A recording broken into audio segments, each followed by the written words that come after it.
Well, it's a very warm welcome to you all. I know some of you are still joining, so I will just say, welcome to you all from Dundee. It's really lovely to see you guys joining us for this, which is our second lecture in our series. So today's last week, you will have heard all about the law and the English legal system. And today, I believe that our student lecturers are going to be introducing you to mooting. But before I hand over to Kelsey, who's going to start the slides, I think, just a couple of quick housekeeping points. We really welcome questions throughout the session. If you can put your questions in the Q&A section, which is a double speech bubble at the bottom of the screen, then I can filter those questions through as we go. It makes for a much more discursive process. So don't be afraid to just stick your question in. No question is too small. If you feel comfortable and confident, then you can raise a hand and I will allow you to put your question to the panel directly. But we are recording this session, so please bear that in mind. And this recording will be made public to all of the schools that are involved. So that's why we have the Q&A. We also do encourage you to introduce yourselves in the chat function to us, but please don't share any personal details there because this session is being recorded. Is there anything else that I should be saying, Kelsey? Oh, I'm going to say I forgot to share the slides from last week's presentation. So I will share the slides to last week's presentation and this week's presentation in one go, along with the recording from this week. And I do hope that all of you have had an opportunity to have a look at that recording and go through it again. Lots of really valuable and important information there. So I think without further ado, I'm going to hand you over to Kelsey and all of our other student lecturers. Thank you, Libby. So yeah, just as Libby said, don't be afraid to just ask us any questions using the Q&A. Don't worry about kind of leaving your questions to the end. Last time we kind of got an influx of questions at the end, but we'll happily take questions throughout the session. So if there's anything that we're talking about that you don't understand, please just stop us and we'll try and explain it. But I will be sharing the slides. Today's lecture is an introduction to mooting. So if you're not aware, mooting is a mock court appeal kind of scenario where students take on the role of advocates or barristers and deliver an oral submission or an oral argument based on a contentious point of law to the judge. So yeah, I'm not sure if that's made it any clearer. Really, the easiest way to understand mooting is to just do it. So we will move on with the presentation. Right, so I'll be covering some of the learning aims for today. So today's lecture, we're going to focus on learning who the parties are in a moot, who are the two teams, who judges and presides over the moot, and who decides who the winner is in the end. We'll also understand what a bundle is and how you put one together, how do you create one. We'll go through what skills are necessary for a moot, skills that can really help you excel in mooting. And we'll also go through some tips on constructing strong legal arguments. And we'll finish with just establishing etiquette necessary for a moot. So a moot is a little different from a mock trial. There's a little more formalities to it. There's etiquette that's very specific to mooting. And we will go through some of that in this lecture. So what is mooting? So as Kelsey said, it's a competitive mock court appeal case. So if you remember from last week's lecture, we went through the court hierarchy in England and Wales. And we discussed two different types of courts. We had the court of first instance, where a case is first brought to court and heard for the first time. And if a party is unhappy with the decision, they can appeal that decision, in which case the case goes to the appeal courts. Now, your mooting problem will be based on the appeal aspect of that case. It won't be based on when the case first comes to the court. In mooting, students take the role of counsel in presenting legal arguments before a judge or a panel of judges. The teams present submissions for each party and seek to persuade the judge that their interpretation of the law is correct. Each moot has two teams competing against each other. We'll go through that in a minute. And the winner is decided both on advocacy skills and legal knowledge. And while presenting submissions, students will be asked questions by the judges. This is called judicial intervention. And I know it sounds a little scary, but it just means that the judge will be asking questions. And the whole point of that is to better understand what your argument is, what your point of view is, what your interpretation of the law is. And we'll be going through that in a little bit as well, just tips on how to approach judicial intervention. How do you, respond and interact with the judge? So, yeah. So now the parties in a moot. So you've got the appellants first. The appellants establish and argue the grounds of appeal about how the decision at first instance should be overturned. On the other hand, you have the respondents. The respondents establish and argue the grounds of response about how the decision at first instance should be upheld. So those are your two teams. You'll either be the appellants or you'll be the respondents. Then you have the judge or a panel of judges.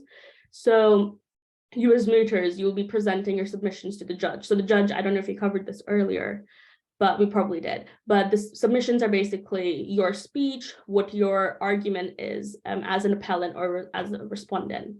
So you'll be presenting your submissions to the judge, who will then ask you questions. That's judicial intervention. And the judge then, at the end of the moot, after he's heard everyone, he'll decide the winner. Then you also have the clerk. The clerk introduces the court and keeps track of time during submissions.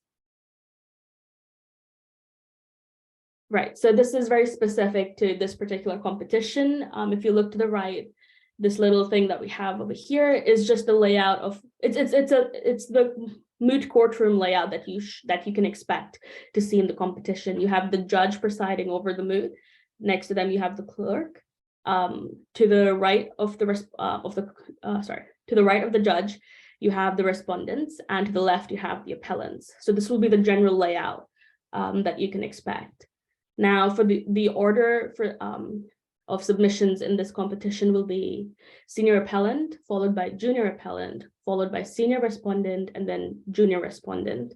Now, everyone in this competition will have 7 minutes for their submissions, but you need to keep in mind that the 7 minutes includes your submissions as well as any questions that the judge may ask. So it's really important when you start writing your submissions, putting your speeches together, your arguments, that you really time yourself and have a little bit of wiggle room in that 7 minutes for questions and answers.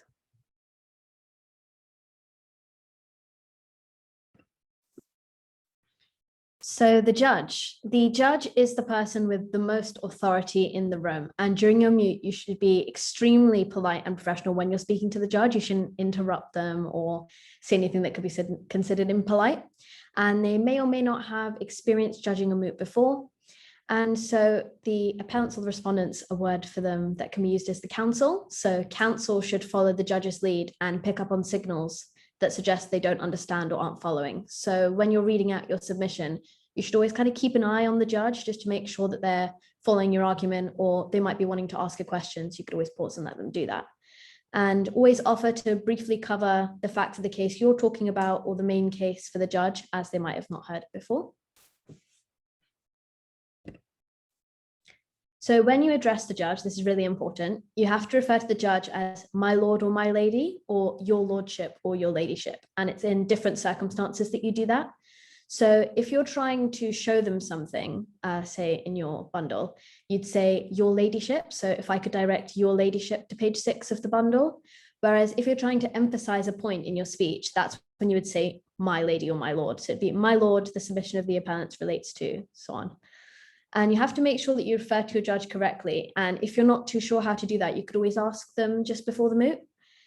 So the judge will decide whether you win or lose. So showing them respect will be of great use to you. And really important point, never interrupt the judge. If they're asking you a question, just wait patiently for them to finish, and then you can answer their question. And you can always, just take a beat and consider what they've asked you before answering. So this is what Ananya was talking about earlier, judicial intervention. So that's when the judge will stop you and ask you questions about your submission. They might be simple questions about which court your case appear in, or whether it's binding or persuasive, which I think we mentioned last week, but it's just whether or not the case is in a higher court to the one you're in or a lower court to the one you're in. And the judge might want you to clarify issues, expand on a point, or discuss the relevance of a case. And if your submission is going well, judges will probably ask you more about your argument to see how well you've explored the law around it. Don't worry if you don't know what they're asking you. It's okay for you to reply to them and just say, my lady, would it be possible for you to rephrase the question? And we've got a little box in the corner here just of some don'ts to do around a judge, which is just don't argue with them, don't sigh, don't interrupt the judge. And because they're going to decide whether you win or lose, just always treat them as respectfully as possible.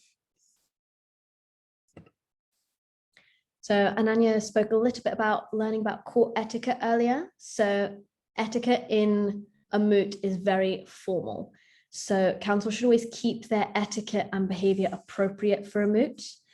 And it's important to remember your competitors are also in the same situation as you, so you should be respectful to them as well as to the judge. A couple of tips down the side there would be that you should use formal English when you're speaking, wear attire suitable to the courtroom. You'd be able to, if you were the appellants, you can refer to your respondents as learned colleagues or learned friends rather than just calling them the appellants or the respondents. You should be professional and respectful and generally avoid saying things like I believe or I think, and instead I submit or I argue, or if you're speaking on behalf of both you and your partner, you'd be say we submit or we argue. Okay, so we have got a question in. I'm not sure if Livy's already answering it, but I can just quickly kind of go over it. So the question was, will we always be doing our lessons like this, as in simply listening and only typing our answers, or will we be able to speak in future sessions for better practice and gaining experience in mooting?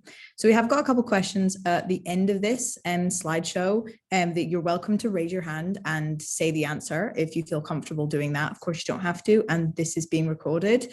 Alternatively, you could type your answers, but we're also going to have kind of one-to-one workshops with specific schools. So that session is really where you guys can get involved, and we do expect you within the workshops to do a lot of the kind of interactions with us.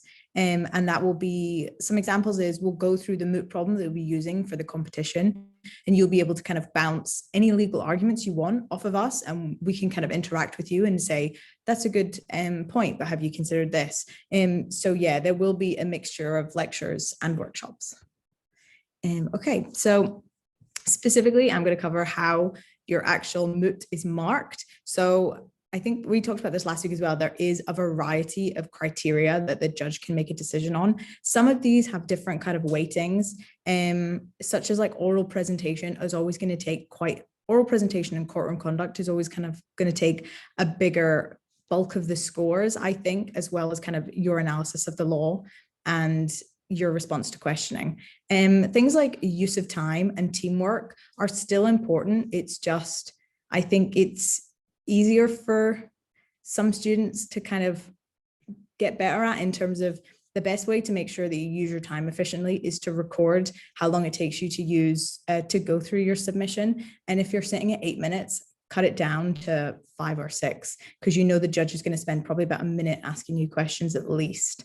And for things like teamwork, that can be an easy mark to get. The best way to do it is to know your teammates' argument inside and out and refer to that as you say in your speech. So if you're developing a point that your senior counsel's already made, refer to that. The judge will know that kind of you've listened and that you've worked together, and that'll just be a really easy point for you to pick up.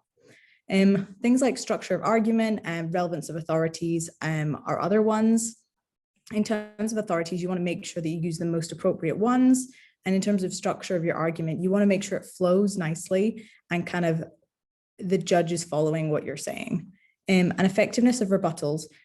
There can be some good rebuttals. It's harder to do in such kind of a small moot, and it is something that even like the most experienced mooters can forget to do. It essentially just means that you're listening to what the respondents are saying, and you're kind of, or sorry, the other way around. You're the respondents and you're listening to what the appellants have already said, and you're thinking of counter arguments against those that you can raise with the judge kind of on the spot. So out with a speech that you've probably prepared.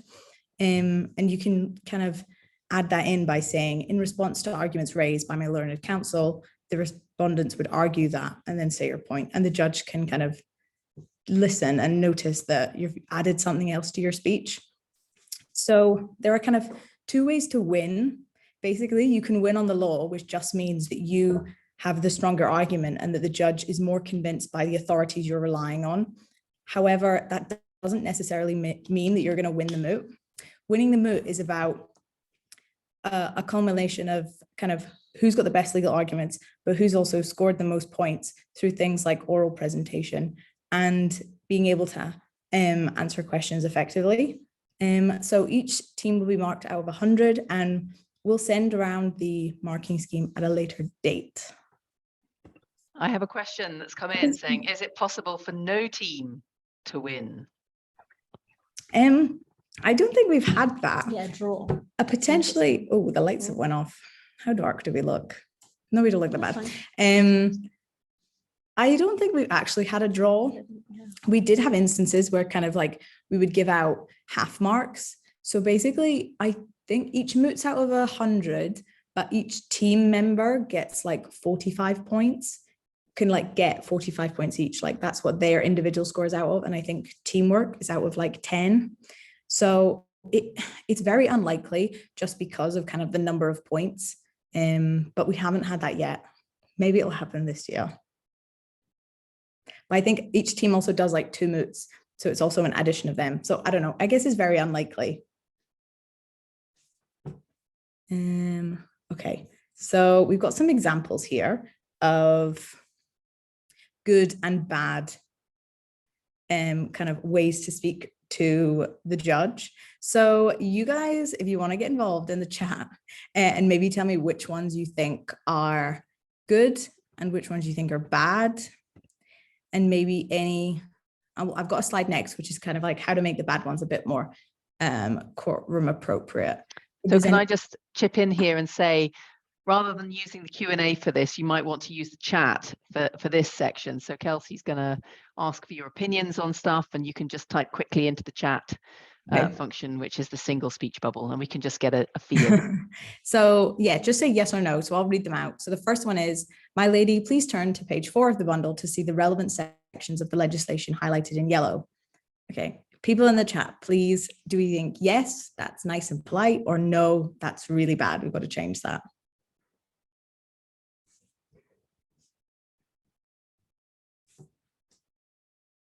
So we've got one answer come in so far. Any further answers? So this person is saying no. Does this person want to kind of elaborate, maybe, if they want, about why they think it's maybe not appropriate? I am happy for Oh, the chat's disabled. Oh, okay. I don't know how. Ah, okay, there we go. I think that's now.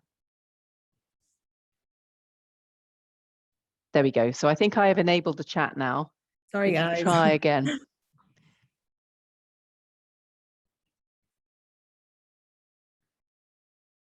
Someone said yes. So a few people are using the Q&A, so I maybe haven't got the chat set up correctly. Oh no, there we go. So somebody has answered within the chat, which is great, and we have a couple of answers in the Q&A as well. So we've got a couple of people who's saying that yes, that is polite. Yeah. Here we go. That's fine. Yes, so most people are, I think, are saying that yes, it is. Okay, so And the person who said no has given a little elaboration. yes, I'll touch on the elaboration. You're right. In terms of yes, we did say in the specific sentence that you would say, if I could direct your ladyship to the bundle. However, the difference in the use of the words my lady and your ladyship is more, I mean, it's very difficult to get, but think of it like anytime you want to say you to the judge, don't say you, say your ladyship. So you would usually say, if you were just saying to a friend, if you could turn to page 4 of the book. So in this instance, we're taking the word you and making it your ladyship. So if I could direct your ladyship to page 4 of the bundle, basically. However, because it's at the beginning, it's more like I'm saying their name. So it would be like, Dave, please turn to page 4 of the bundle. But in this instance, it's my lady. So my lady is a substitution for like the judge's name, and your ladyship is a substitution for the word you. But well done for picking up on that. I'm glad we have a consensus that yes, that's a polite one. And then what about the people over there have said that this law does not apply, but it does. What do we think about that one?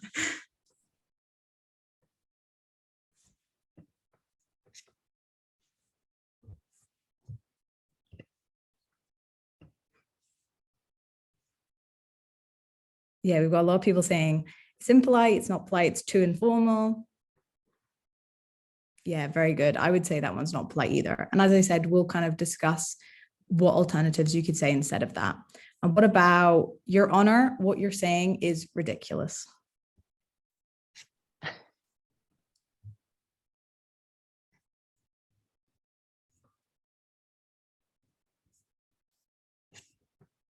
I don't think we like that one either. Yep, not polite. Another thing is in England, we don't say Your Honor. So that's also a red herring. And what about, if it pleases the court, I wish to direct your ladyship or your lordship to the following case.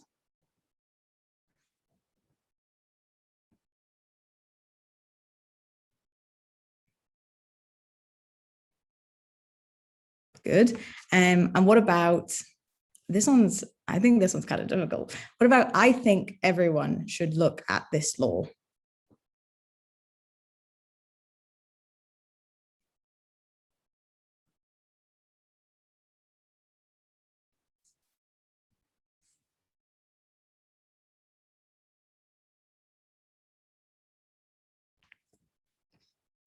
Yeah, a bit too informal. That's what we're all saying. As well instead of I think. Exactly.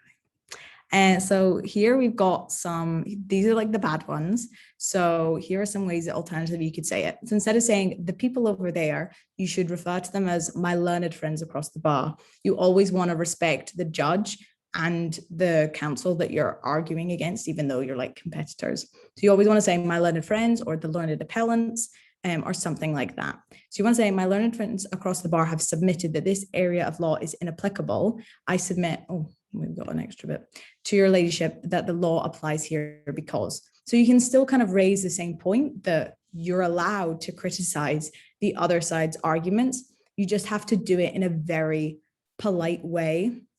And here's an example of how you can do that. So yeah. And then instead of saying Your Honor, we would say my lady or my lord. You can say, I respectfully submit that this line of reasoning does not apply here. So you can't say words like ridiculous, kind of crazy. You can't basically say to them that what they're saying is wrong, because again, we have to really be very respectful and polite to the judge. So what they're saying might be wrong, and you might know that it's wrong, but you still have to say that you recognize their kind of authority. However, it doesn't apply to this case. And you can do that in a very respectful way. So don't worry about kind of correcting the judge, just do it nicely.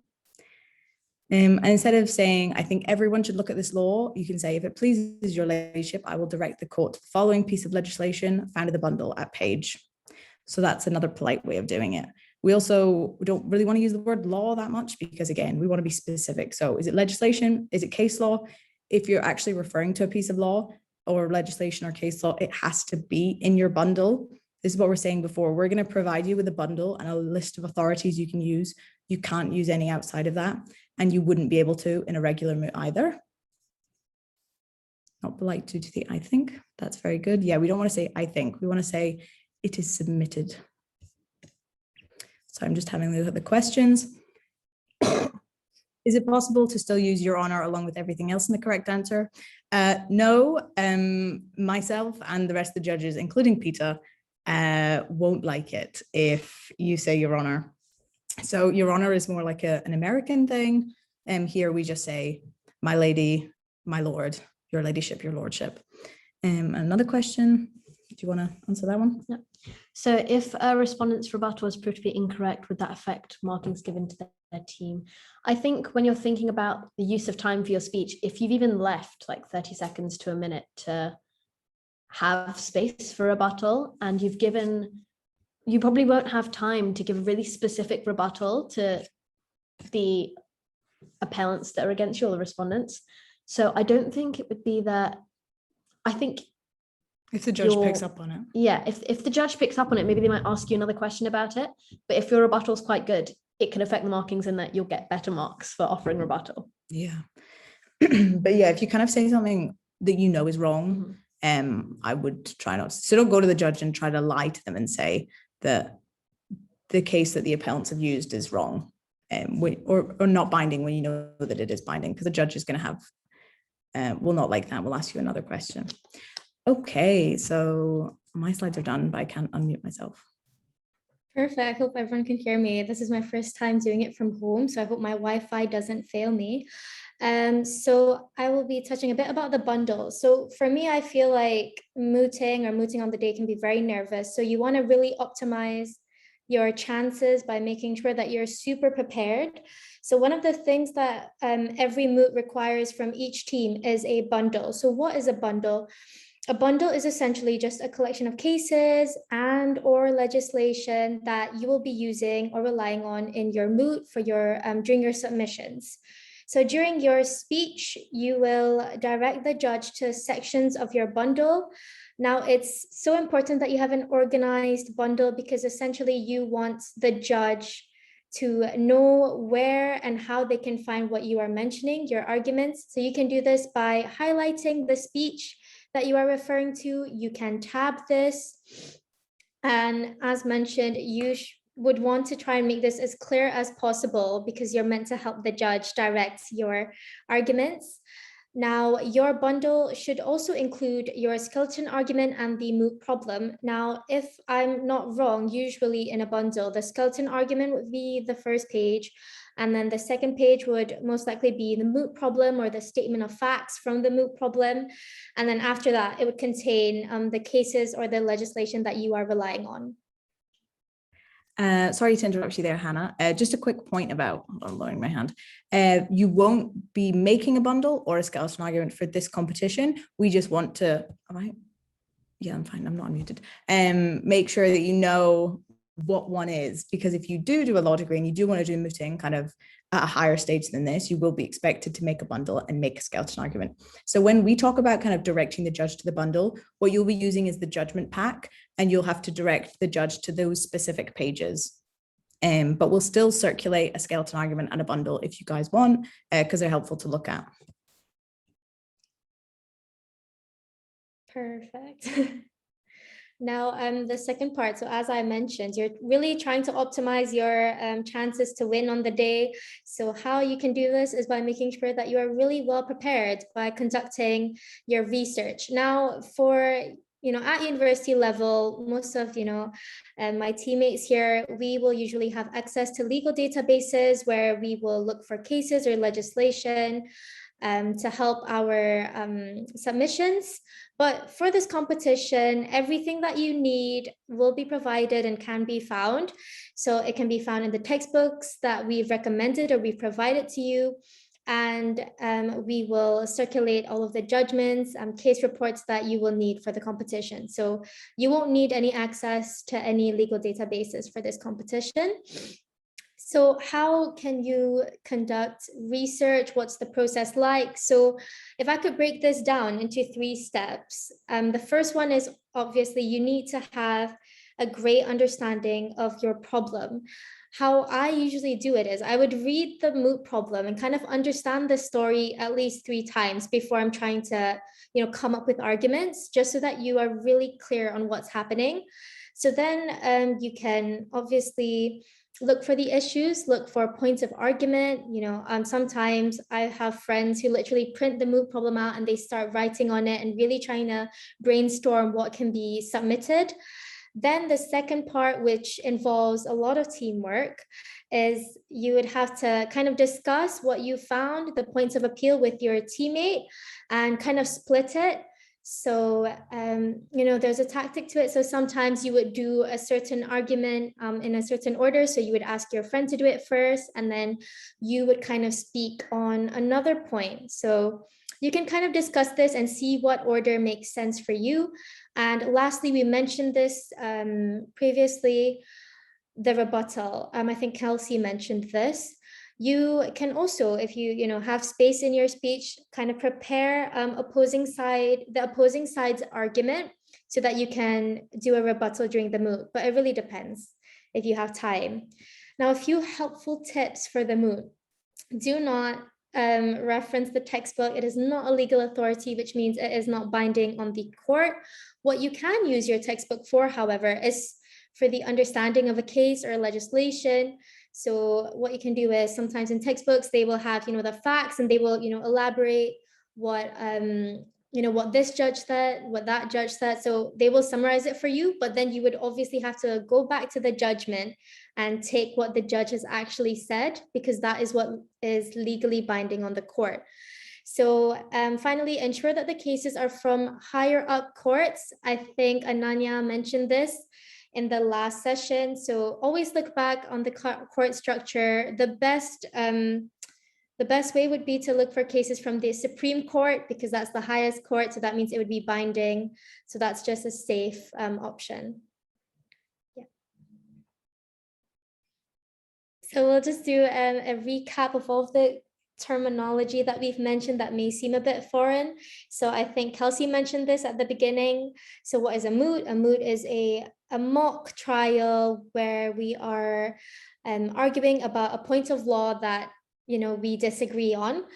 Then what are authorities? Now, authorities, when we say the word authorities, we are referring to cases, legislation, or other legal sources that we are using in the moot. The third one is rebuttal. We just mentioned that. So is when a counsel submits an argument which contradicts the opponent's argument. Who is a counsel? So a counsel is the barristers acting in a moot. So you can refer to yourself as a counsel on the day of the moot. What is a bundle? I just touched on this. So it is a document or folder of all authorities that we as counsels tend to use, but just as a reminder, Kelsey said we will not be preparing a bundle. This is just for your information. Who is an appellant? So the appellant is the party who is arguing that the decision should be overturned. The respondent, on the other hand, is the party who is arguing that the decision was correct. Now, who is the judge, or what is the judge at first instance? Essentially, it is the judge who has presided over the court where the initial decision was made. So as I think Ananya mentioned at the beginning, the appellant would then be arguing that this judge's decision was incorrect. And then as the respondent, you would argue that it was correct, that the decision was correct. And finally, what is a submission? It basically means that it is the speech that you give to the judge. That is a submission.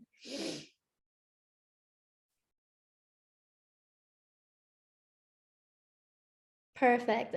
Since it's right after my slide, I will try and answer the first question. But first, if that's okay, I would love for all of you to kind of pop down your answers to what is judicial president.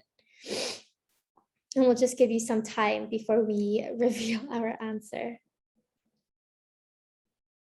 So what is judicial president? Again, you can put this in the chat, or if you find it easier to use a Q&A, then I can also monitor that as well. So answers, please, everybody.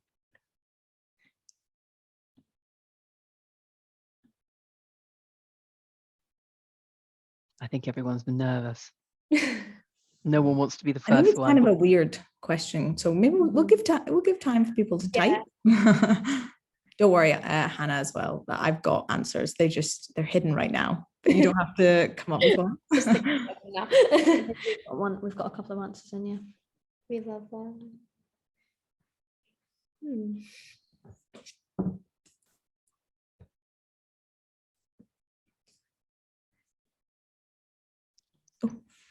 Nice.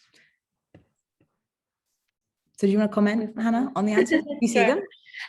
Yes, I do, but let me just look through the chat. So it's really nice to see that I think a few of you attempted and they're actually quite correct. But if you could elaborate a bit more on what the full answer would be, is that essentially where the facts are similar or sufficiently similar, the decision that the judge has made will be binding on all of the courts under that judgment, except where the facts are different. So when the facts are different, what you can do is you can distinguish the case and kind of argue, right, although this judge said ABCD, it doesn't apply to my case because the facts are different. So that's what we would do in a moot. But yes, I love the answers on the chat because we've got some great answers, which are quite similar to the answer we've prepared.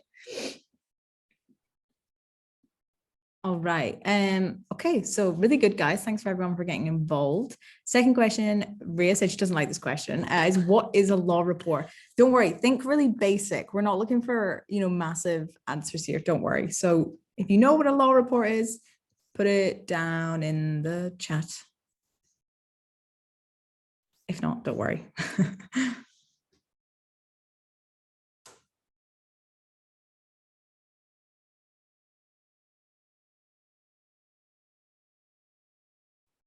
We'll let people type.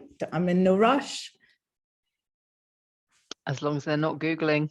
They can Google if they want. I'll let them away with it. But if it's wrong, then I'll tell them.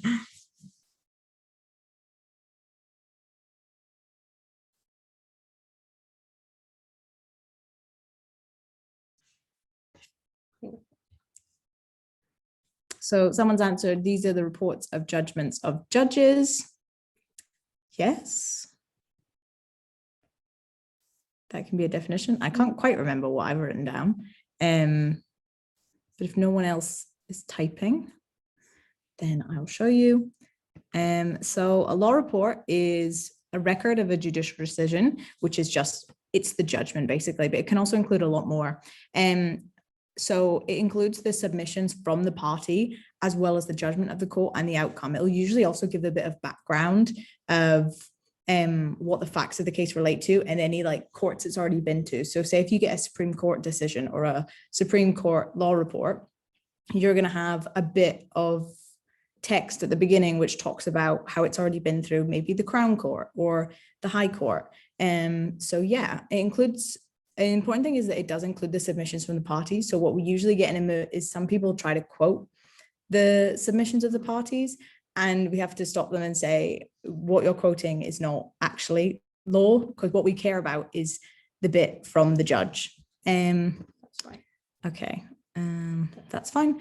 And then the question, someone else has asked a question that says, is this where the ratio decidendi and the obiter dicta lie? Yes. So, I mean, they're not going to be spelled out in terms of, there's not going to be an arrow that says, this is the ratio decidendi of this judge, but it'll usually be, I want to say at the end It's of like, their it's submission. definitely towards the end. It's also where they start talking about legal principle rather than like So other cases. What you'll notice in a law report is I think we have circulated the ones for the cases you'll be using. You're under no obligation to read them, but if you do just want to have a browse through one, you'll see what we mean. So there'll be like the submissions of the parties, which means they'll have talked about all the case law that they're relying on, all the legislation. Then the judge, sometimes there's more than one judge, so we'll include a few different judgments from different judges. Some of these will be, some of them may have voted like for appeal and some of them may have not. So that's where you get like, what is it called? What is a dissenting judge? So obviously if you use a quote from a judgment of a dissenting judge, it's not got the same merit because that's not the final decision of the case. So, and then each judge will kind of discuss through what the parties have submitted, look at the case law. They have a bit of discussion about, oh, if we applied this to the case, or if they said this, what would that happen? So it can kind of be quite easy. You can tell when a judge is just kind of commenting on what's already been said and where they're actually making a decision and kind of setting precedent. So yeah, I think that's all I have to say. So we'll look at the next question. Do you want to take this one? Yeah, that's fine. So this one is, how important are cases as a source of law, and are some cases more important than others?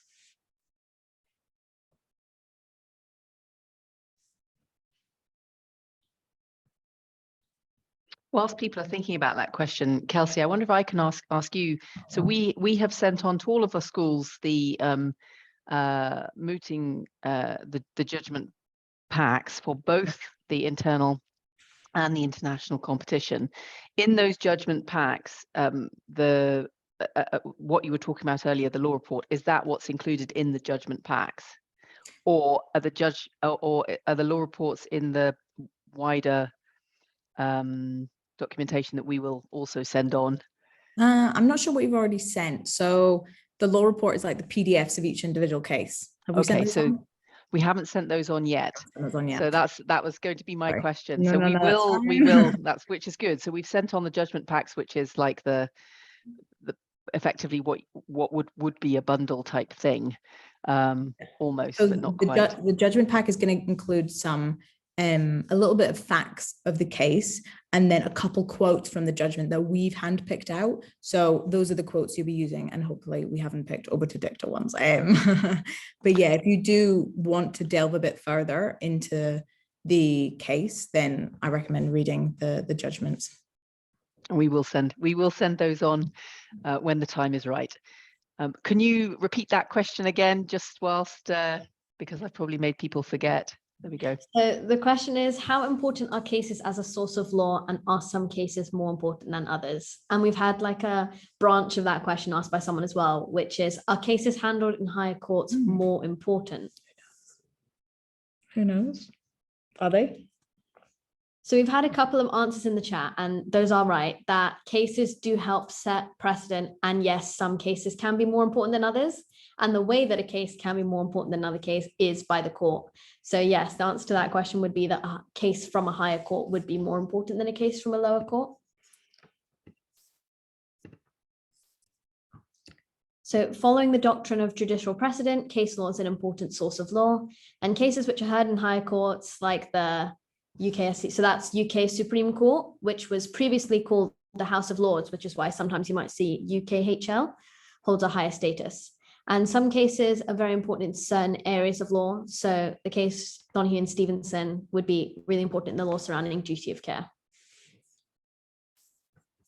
So there's a question that relates to that actually that's come in and says, so these are important where there is no legislation.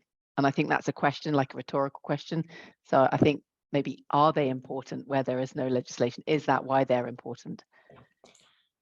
I definitely say cases are important when there's no legislation on the specific law, because that's the common law. That's everything that we've got to decide on future cases.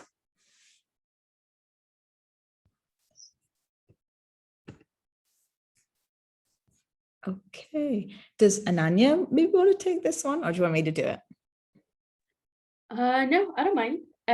So I think last week we told you where you can find some of the cases, and one of the questions was find the case of Donoghue against Stevenson in the textbook. And if you could just write down in the chat box what were the facts of the case, just a sentence or two of what it was about.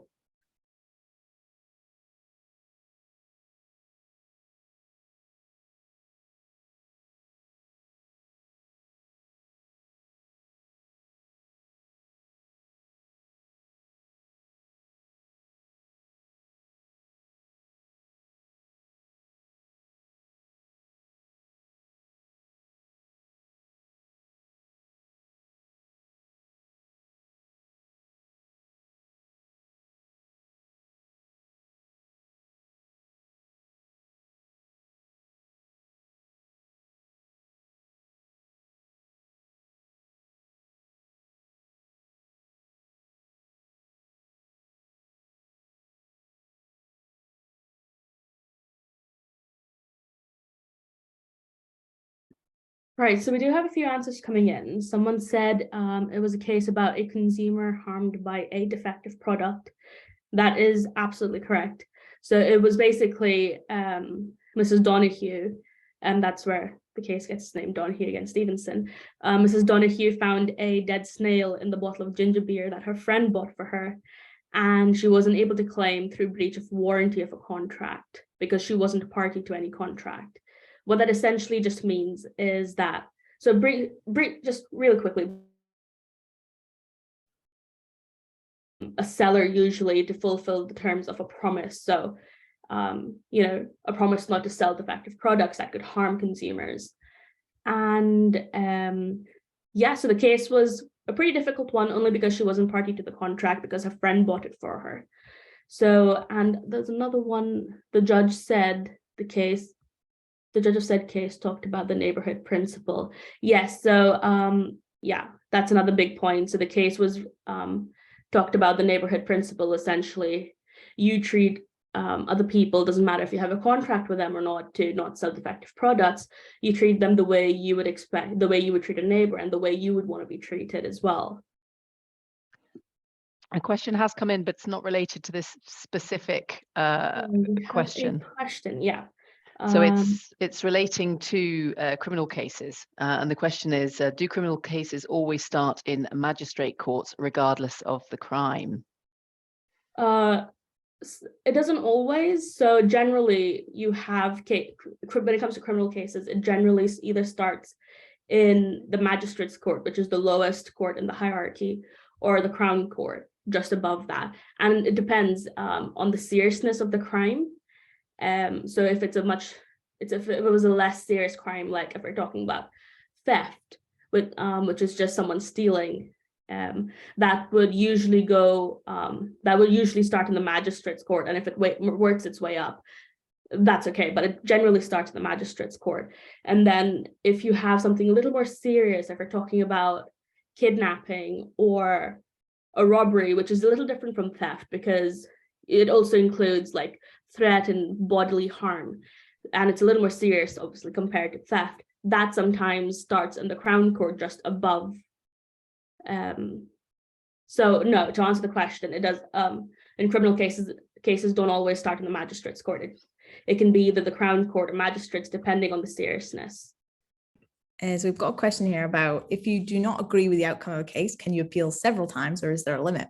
This is a really good question. So actually, a lot of times in appeals, the party who wants to appeal actually has to seek leave to appeal, either from the court or the court that they're appealing to. So you essentially have to apply and get permission from the court in order to do that. And you can only do it if you have a point of like law or procedure or something, like very specific grounds that you can appeal on.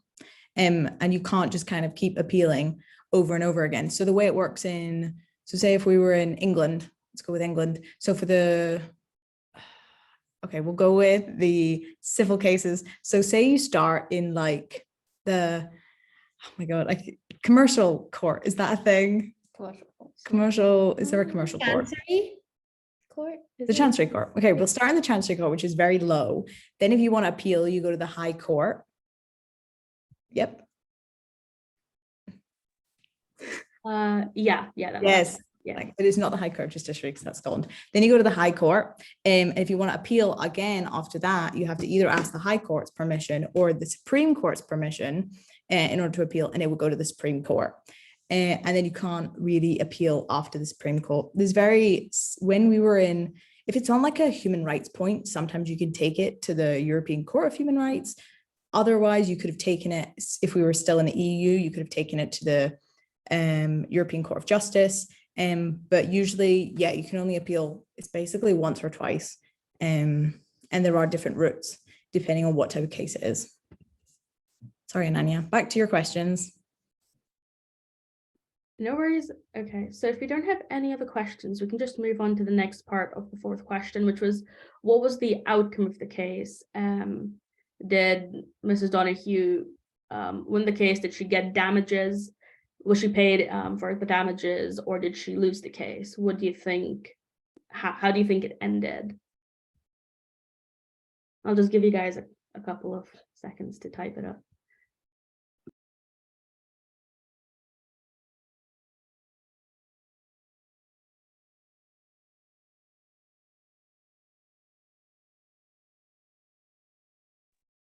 Yeah, perfect. Okay, yeah.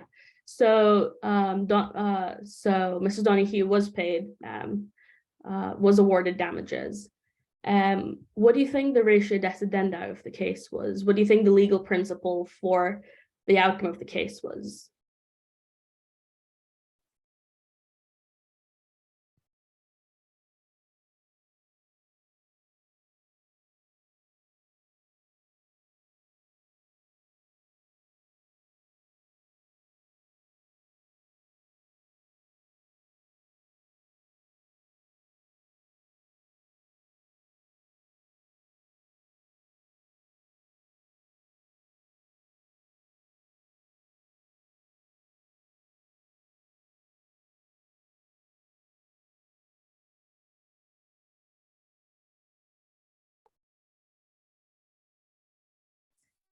We've got I don't one think answer anyone so knows. far. Oh, Yeah. have we? Yep, one answer Oh, in the Q&A. Mhm. in the Q&A. Oh, okay.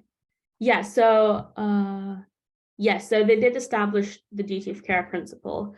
So essentially what the judges said was that negligence is distinct and separate in tort. We spoke a little bit about what tort law was in last week's lecture. And what they said was that there doesn't need to be a contractual relationship for a duty to be established. So if you remember, a big issue in the case was, yes, there was a contractual duty between the seller and the person buying the ginger beer, who was Mrs. Donahue's friend. But what they argued was that because Mrs. Donahue wasn't the person who bought it, there was no contractual relationship to, even though she intended to use the product. So what they essentially said was that manufacturers owe a duty to the consumers who they intend to use their product. And the neighborhood principle was established via that. And just a little quote from Donahue against Stevenson. I think it was Lord Atkins. I'm not, maybe I'm wrong about that. But essentially, who then in law is my neighbor? The answer seems to be persons who are so closely and directly affected by my act that I ought reasonably to have them in contemplation as being so affected when I'm directing my mind to the acts or omissions which are called in question.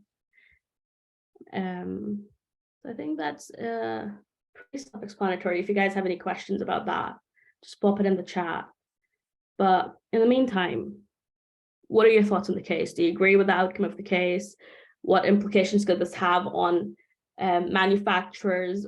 What does it help consumers and customers? Just look at it from both sides, from as a manufacturer and as a consumer of a product.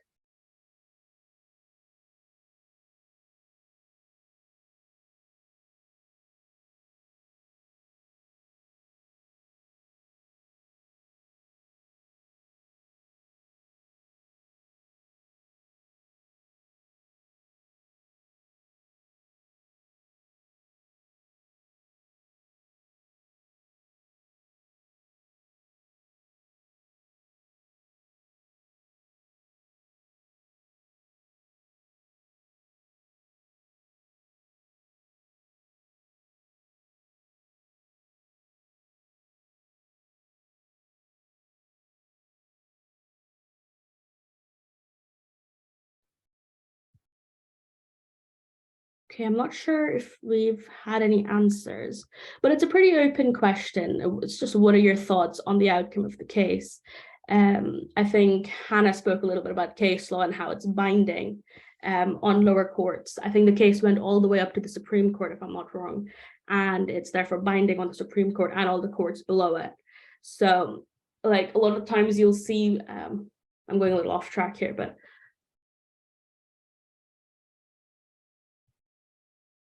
okay, interesting. Someone's saying she could sue under tort law and that she should have filed her case in tort rather than under contractual law. That's interesting. Is that? I don't think I remember the case very clearly. Yeah, I think it was that she couldn't sue under contract because she wasn't like a party to the contract. A party to it, yeah. So she did sue under tort, but at that point they hadn't kind of established at what, basically the person that makes a product has a duty of care. At that point, they didn't have any sort of case law or legislation that established who that duty of care was to. So this case was very much pivotal in the sense that it cast quite a wide scope for the duty of care. So it said the answer seems to be persons who are so closely and directly affected by my act that I ought to take into reasonable contemplation. That's very vague, which is good for lawyers because we can argue that that applies to a lot of situations. And it's not as good for people that kind of make products or any other kind of job where you have that type of liability that could incur, as they basically have to protect against a lot of outcomes and protect a lot of people.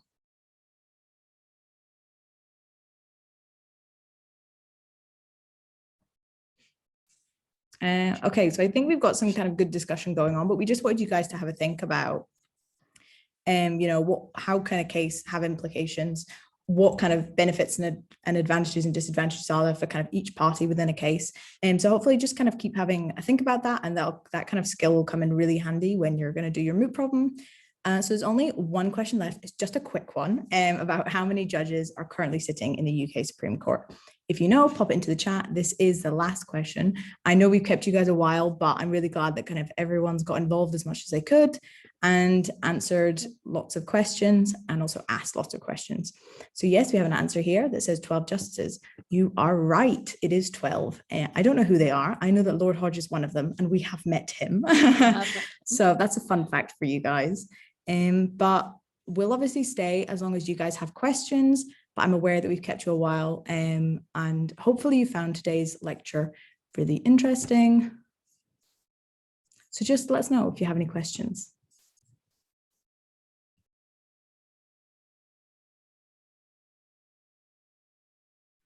A quick note from me to say that I have set up a WhatsApp group which runs alongside this mooting competition this year. I have sent invitation links to all of the schools. So if you'd like to join the WhatsApp group, it's a great place to ask questions. I will post up links to recordings on YouTube, but I'll also put, links to the Zoom registration process. We can post up the PowerPoint presentations. So it's a place for discussion as well. So, it's a little bit less formal than these webinars. So please feel free to sign up to the WhatsApp group as well. A couple of questions coming in as always right at the very end. So one of the questions is the competition going to be physical? Well, we need Professor Peter here for that answer. So Professor Peter does travel out in country quite regularly, and he may certainly intend to run some of the internal competitions in person, possibly even the international ones. I don't have that information for you just now, and we may not know that until close to the time.